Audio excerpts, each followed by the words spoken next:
Hey friends, welcome back to She Talks Money, the podcast where we talk about building wealth, creating freedom, and making empowered financial moves.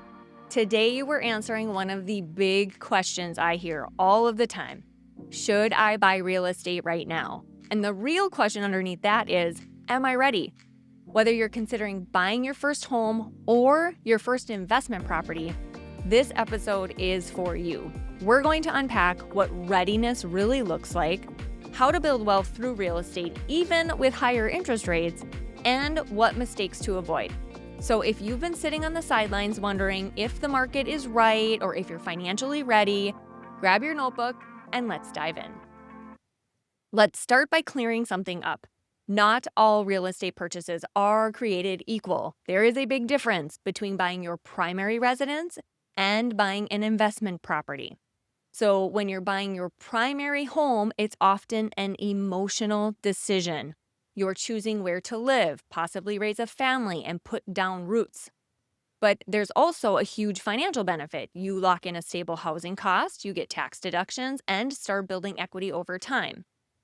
Now, let's contrast that with an investment property. These are all about the numbers. You're looking at rental income, expenses, cash flow, appreciation potential, and your overall return. It is a business decision. So here's an example. I worked with a client who bought a duplex. She lived in one unit and rented out the other. That rent covered nearly her entire mortgage. That's called house hacking. It's a hybrid approach that blends personal home ownership and investing.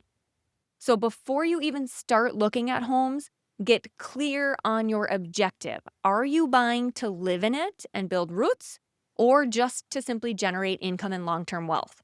Both are valid, but the mindset and approach need to match your goals. Now let's talk about the readiness factor, because the truth is, most people don't ever feel 100% ready.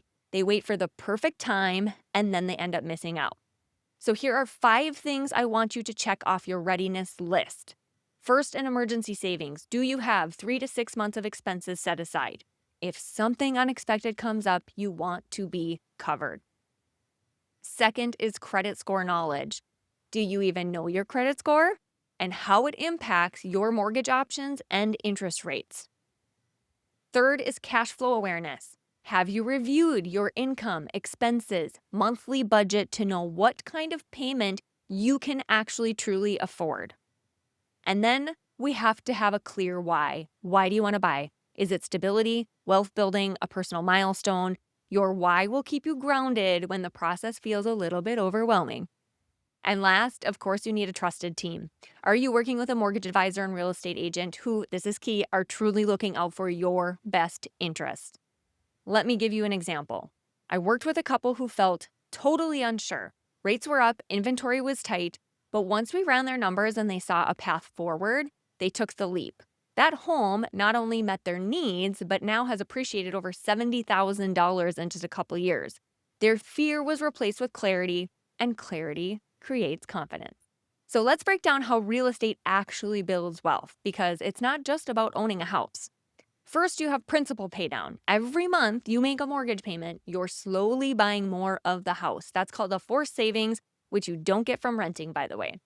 Second, appreciation. Over time, home values tend to increase. Even a conservative 3 to 5% annual growth does add up fast. Third, tax benefits. You can deduct mortgage interest, property taxes, and even depreciation on investment properties. Rental income. If you own an investment property or house hack, rent payments cover your mortgage and generate cash flow income. So we have to talk about it, guys. The elephant in the room, though. Everybody's wondering, but what about interest rates, Jen? Yes, interest rates are higher than they were a few years ago, but here's the deal. You get the house. You can always change the rate, right? You can always refinance later. So right now, because of those rates, there's less competition. That means you have more negotiating power. You can maybe ask a seller for concessions. You might even get a house below price, something we were not even seeing at all in the 2020 market. Another tip is to use tools like Rentometer to check local rent values or Bigger Pockets to analyze investment properties. The key is educate yourself so you're empowered to take the next step. So let's wrap this up with some real steps you can take right now. First, download my free real estate readiness checklist. It'll walk you through everything we talked about today and help you self-assess where you are. Second, book a clarity call with me.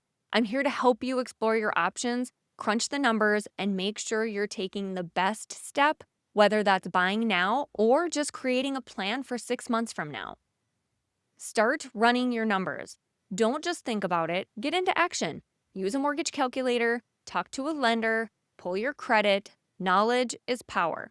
And buying real estate is not just reserved for people who are already wealthy. It's one of the best ways you can become wealthy, especially when you start early and stay consistent.